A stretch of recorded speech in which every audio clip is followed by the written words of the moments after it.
Good afternoon. Well, I'm sure everybody's wondered why we gathered here today, and of course we have two pressing questions facing North Carolina.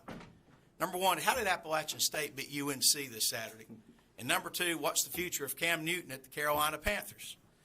Look, glad to be with you today, and I want to address the comments that were made in the earlier press conference by Representative Jackson. Let's go back to September 11th. We had this vote. We were in this very room. We had a press conference. I was actually joined by my members who were here. Of course, we're not here this week because we're on a recess, but fortunately I was here in town today, and then after this I'm going to be leaving and going to tour some storm damage, traveling down to Wilmington this evening. A couple of comments first of all. On the September 11th vote that we had, that calendar was properly noticed.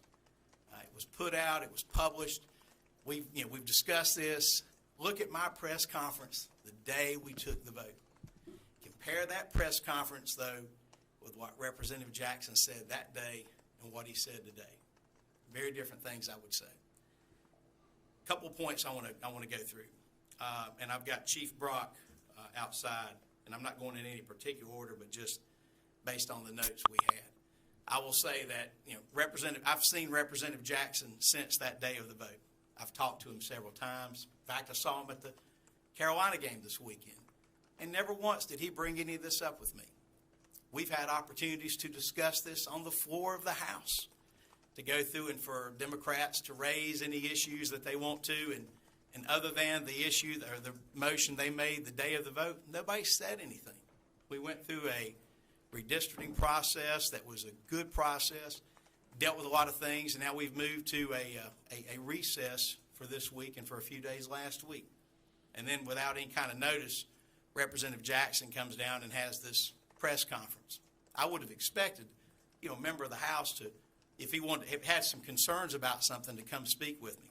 But I want to deal with a number of things. First off, I understand that Representative Jackson said that legislative police told him that they would release the video footage from the day of the vote. I never even knew he asked for it until after the press conference. Chief Brock, who is actually down here at this time, has apparently talked to Representative Jackson. I asked him about it. He said they do not release video footage because of security concerns, because you don't want out in the public what areas are covered by video, which areas aren't covered by video. But what I have done as the Speaker is I have directed Chief Brock to make that video viewable to you all in the press. Matter of fact, that'll be done immediately following this press conference. You all can go see it. And he's standing there, and he'll make arrangements for you all to go see that video and under whatever conditions they have, but there are security issues for that. Go in there and look. So I want to go through and address some of the comments that we've taken down that he said. First off, as I understand, Representative Jackson contends that Representative Singh was reading from his phone the motion. Look, that isn't true. How do I know? I was there. Representative Jackson wasn't there. I was there doing my job on that day. And where did the motion come from? It came from me giving it to my chief of staff, who physically walked it over to Representative Singh for him to read from. And the video should show that. So you'll be able to see that as well. Why did we give it to Representative Singh? Well, the majority leader wasn't present. The rules chair wasn't present. Speaker Pro Tem wasn't present. In fact, we had 10 members out. I've been in this General Assembly since 2003. I like to think I know the rules a little bit. If there was a plan to override a veto, don't you think I would have tried to have us at full strength? Don't you think I would have at least have had a quorum present of Republicans? Look, if the Democrats had walked off the floor, that would have shut the thing down. This was one of those things where came to session, walked on the floor. The first thing that I did was I asked the House Principal Clerk, did we notice this as a no-vote session? Remember, I did not preside the day before. I confirmed with the clerk, no such notice ever went out. It was a regularly scheduled voting session. In fact, a number of Democratic members were there on the floor. I won't say who until I go back to that member, but one of the Democratic members, in fact, came to me and wanted to know, where are my colleagues? Aren't we voting? One of the Democratic members did that. I haven't said that out of respect for that member, but I may have to go back to that member and say, look, I've got to, we got to let the press know this because that's the truth of what happened. But let me just go through some of the things Representative Jackson said, just go through those and just hit those directly. First off, I dealt with the video footage. You can go see that. That'll be arranged immediately after. But Chief Brock said he was very clear. He did not tell Representative Jackson that would be released. They don't do that. Number two, with respect to the press conference about Representative Sane, call Representative Sane as well. He will tell you the motion he read was the motion that I had sent to him by my Chief of Staff, Mr. Goodson. It was taken to him and he read from it. In fact, he said he's held on to it. He wants to frame it or something. I don't know. But he has it. The surveillance video will also very clearly show, when folks came in, I believe there was comment, Representative Jackson said it was just black and white video. This is color video. It's very clear. It's not the kind of videos that when you see a convenience store robbery, it's grainy, you ain't even sure if it's a person or who it is. This is not that kind of video. This is very clear video that's there. And so you all will be able to see with your own eyes and see the truth of what happened. Here's what I think, though, is disturbing. For a member of the House, come here on a week that we're in recess. I just happen to be here today because we're headed down east to Wilmington later today. And I just happen to be here for some other meetings. But for a member to come in, make these allegations, which aren't accurate, which can be disproven, with no notice, no opportunity, not even having a discussion about it, just that says something. I've been up front and straightforward with you guys from day one. I've said from the beginning, when I saw a chance to take a vote, I would do it. Now, we've had plenty of no-vote sessions. You all have covered those. We had one just the other day where we announced no votes. And guess what? We don't have votes. And even though the veto rode the calendar for 2 months nearly, on no-vote session days, we didn't take a vote, period. So, yeah, I think Representative Jackson clearly has to know better. Is he desperate to keep his job in the caucus? I don't know. I don't know what it is. Those are questions others can ask. But a couple other things that I'm gonna mention when we talk about integrity and those kinds of issues. A number of Democratic members who had initially said they were going to vote for this budget came to my office and said, we can't vote for it. Now, these are individuals. Representatives say, I can't vote for it. In fact, one was almost in tears because they had been intimidated and harassed and threatened by the minority leader and by the governor. In fact, a couple of them, I'm told, were introduced to their primary opponents if they voted their conscience for an override. Now, strong words, extortion, those kind of threats, I don't know. Those are words you all can follow up on. But those are comments that Democratic members came and said to me who wanted to vote for this budget because they knew it was right. But at the end of the day, we were there on September 11th for a properly noticed session. We took the votes. The override happened. Now, I understand that Representative Jackson said he wants to file a lawsuit. Look, why am I not surprised? Sued about everything else. Why not this, right? We followed the House rules. In fact, I challenged Representative Jackson. Number one, who lied to you? What did they say? Point blank, say it. Number two, if you think that I said something that wasn't accurate, what was it? Say it. So far, I haven't seen or heard it. Number three, if you believe that the House of Representatives did not follow its rules, come forward and show me that. The only thing that I've heard them say is they didn't think it was fair. We followed the rules. The other thing I've heard them say is members were at 9/11 ceremonies. Remember that? I've gotten I've gotten a handful of even threatening phone calls and messages where people say, why would you take a vote when Democrats were at a 9/11 ceremony? There was no 9/11 ceremony. One member of the House, Representative Garland Pierce, was at a 9/11 ceremony. So what about the other question? Where were the Democratic members?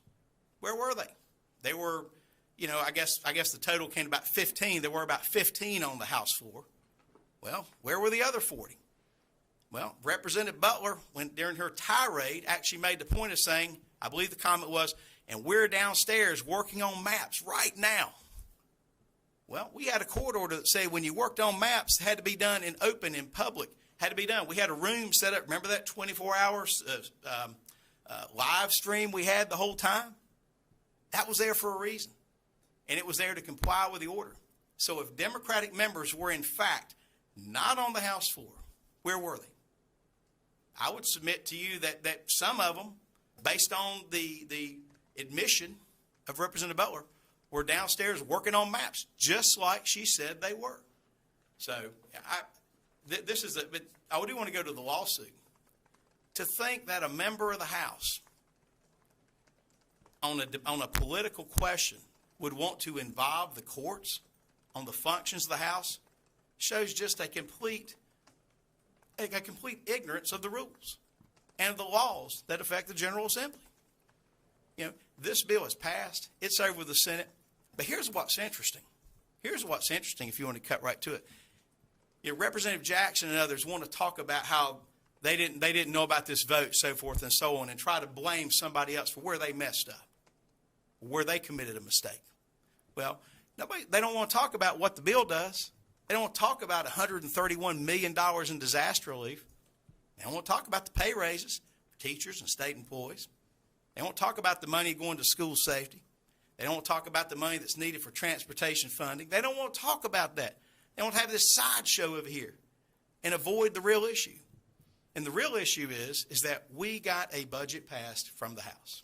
A budget that I will remind you passed in a bipartisan way. And now it's with the Senate. I hope the Senate has the votes to override the budget, get that behind us, and then we move on.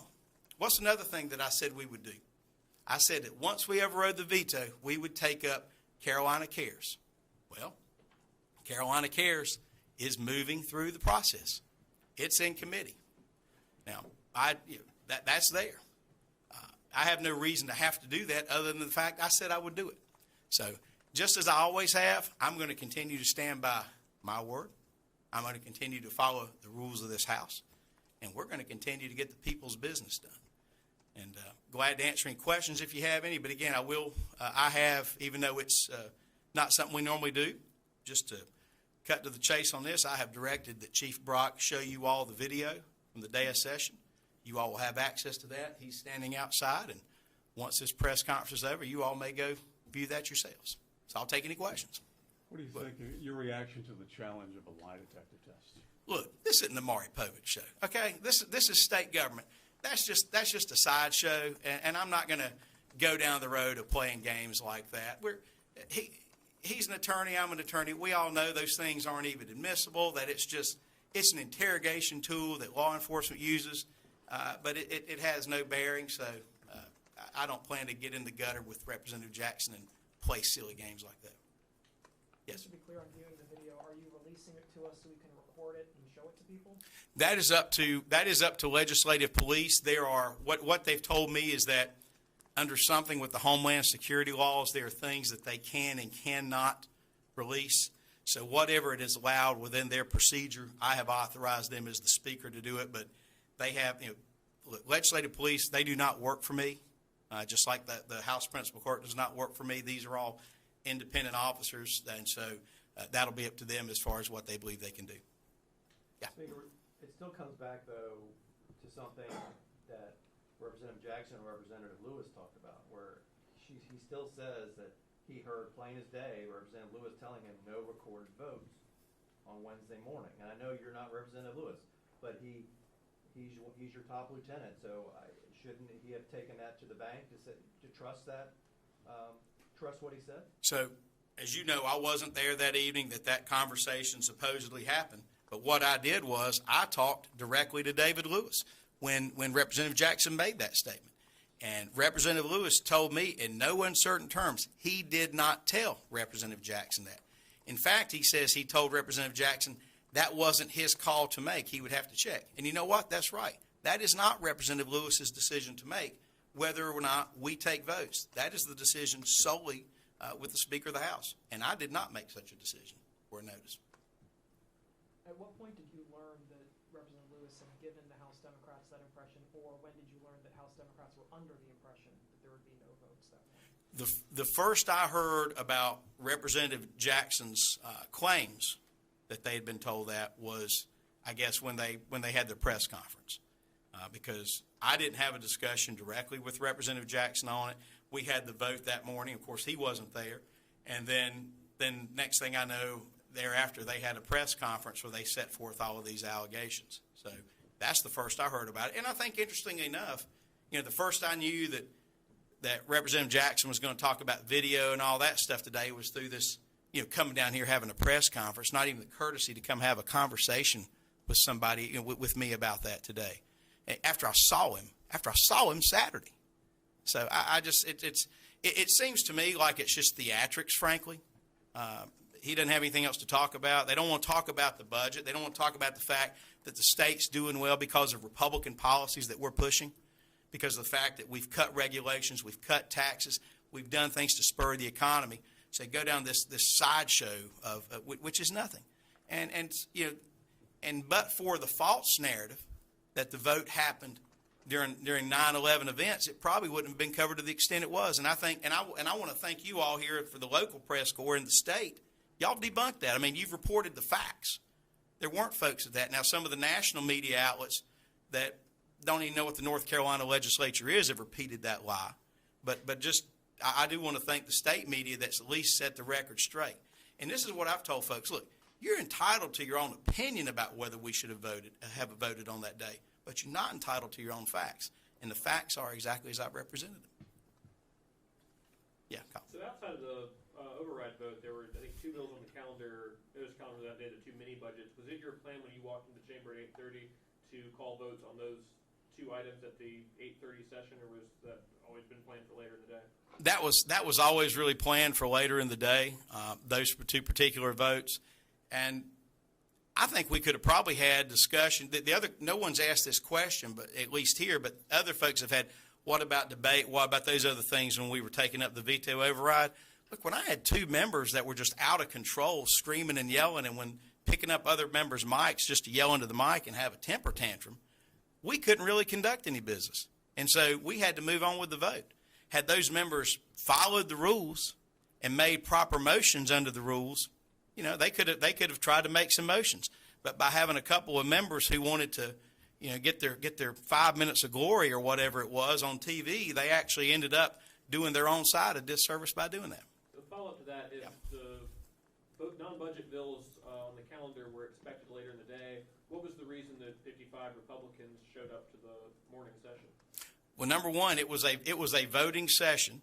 When I arrived, it was going to be to decide what we did. We were looking at that. There was also, Colin, potential for a procedural motion on the redistricting bill. We ended up having to make a procedural motion to strike the referral to the Rules Committee. We ended up doing it later today because of the way things went that morning. There was just no way to conduct any other business.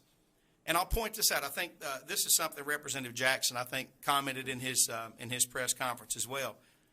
Bear in mind that a week or 2 before then, Representative Jackson and I believe Representative Martin had tried some procedural moves to try to thwart some things, which, you know what, under the rules they can do. If you're following the rules, you're following the rules, that's fine. Of course, the chair always has the prerogative to recognize a motion.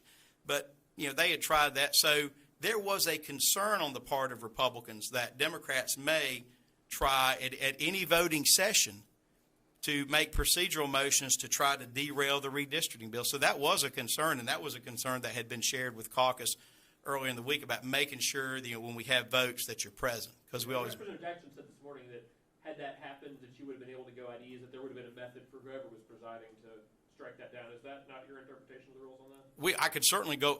The speaker can always put the House at ease, but it's always better to make sure you've got the votes there where you don't have to do that. 2 weeks later, obviously a lot of national press conference this morning. Do you have any regret with how this played out on the morning of the 11th? I wish it wasn't that date, I will say that, because I think, frankly, it took away from what was a recognition that we wanted to have for September 11th. Because that afternoon, as you know, we actually had a ceremony honoring firefighters and other first responders. But what I'll tell you this is, there was, and I think Representative Jackson alleges this was some plan. It was not a plan. If it was a plan to have taken that vote on that day, bear in mind, that's more than just a simple majority. That's a 3/5 vote. had we planned to have that, we would have had at least 61, hopefully 65 members there. I mean, and you wouldn't take a vote like that without your rules chairman there, your majority leader, your speaker pro tem. I mean, those are your key leaders. I mean, if you're going from speaker, right, and you're going down to the hierarchy, the next leadership position you get to is like an appropriations chair or a finance chair. I mean, the whole crowd in between there was absent. So I think the whip was there, but I mean that's in terms of how budget bills or any bills moving, the leadership is there. So the opportunity presented itself, and when the opportunity presented itself for a vote pursuant to the rules, pursuant to the notice that went out, I kept my word just like I said I would. And one thing I think that actually bears out the fact that I gave that notice, there was an August 15th article, and you wrote it, I think, Colin, in the N&O, where Representative Jackson talks about how they've got to be there anytime. Lauren, maybe it was you. By the way, congratulations. I saw the post there. There was put out there that they would have to be present anytime there were votes that were going to happen on the House floor. So they knew that. Go look at that article. So, that's I can't help it they didn't show up for work, guys. I mean, that's and I did. Yes, ma'am. To follow up, what Representative Jackson said is that it's clear because of their attendance record all session long, that they were misled or they were told they didn't need to be there. Here's the thing: we have had how many no vote sessions have we had since the veto has been on the calendar? I don't know the number, but it's been a bunch. It's been on there a lot. And all those votes, when I've announced or the clerk's put out or we've sent an email that there would be no votes, what happened? There were no votes. There were no votes on this occasion. There simply weren't. I mean, it didn't happen. I'm aware of the text message that you and Representative Lewis had. Look, I didn't authorize him to send it. I didn't know we sent a text message to you until the day you asked about it in the press conference. But I believe Representative Lewis when he tells me he did not tell Representative Jackson that there wouldn't be any votes. I believe him when he says that. And, we proceeded on. Yeah. This morning, Representative Jackson, to try to reinforce that, this runs on gentlemen's agreements and, verbal communication and things like that, he pointed out that there was a no-vote session on Tuesday morning, and the House Principal Clerk pointed out that there was no formal announcement of that. So what's your reaction to that? Is that I announced from the dais that these next few sessions were all going to be no vote sessions. That the session this last week, that the session this week would be no vote. That session, I think we've got session tomorrow that's no vote. I believe session Friday of this week it's no vote. And then while it hasn't been announced, I'll just go ahead and tell you now, Monday night when we come back, no votes Monday night as well. So it's announced in some manner. If he's saying something different, I'm not aware of it. He's right, I believe, to jump in. Jackson was referencing September 10th. right? He was talking about there was no announcement on the 9th for the no-vote session on the morning of the 10th. And he was mentioning that to reinforce his argument that there are verbal agreements, and that's what they go by. I can't speak to that, so I don't know. I don't recall. I don't know if we made an announcement or not. But of course, there were no votes taken anyway, so it doesn't matter. Yeah. Anything else? Just to hammer that down, because I heard from Representative Jackson this morning, was the 10th in any way used as a foundation for the 11th? Were the 10th and the 11th connected in any way from your perspective? No. I mean, we were concerned with getting through the redistricting process. We were under, and I'm not trying to weave off to not answer your question, but I'll just I want to set the proper context of where scheduling decisions and so forth have been made for the last 2 weeks. We were given a very tight timeline to redraw these districts. That's a process, as most of you in this room know, normally takes months and months. We were given parameters where everything had to be done completely and open. You couldn't look at all this data that the court, that in the past had been looked at different times, in prior maps that had been done years ago. And so we were working through that. So really, that is the issue that was consuming most of our time, and frankly, was probably consuming most of the Democrats' time at that time. So that's where we were. So the days that we happened before then were mainly dedicated to if we get an opportunity to vote on something, we will, but mostly trying to move the redistricting process along. But just as I said, when the opportunity presented itself and a proper notice to take a vote, when we had the votes, we took the votes. Anyway, I appreciate you all covering it, and hope you have a good rest of the week. Thank you. And Chief Brock is outside if you guys want to, hey, if y'all want to meet up with him and go do that. Yep, so I can help with that if anyone needs help with that. And we'll check on the announcement of whether there were votes for Tuesday morning. I know that afternoon was announced, no vote session. So we'll check on that for that morning as well. That was the one question that y'all had, but, I don't know if that's, I feel like that happens most where there's no announcement of a no vote session and the votes just don't end up happening the next day, but. I'm sending you. well, for the last several months, there haven't been as many bills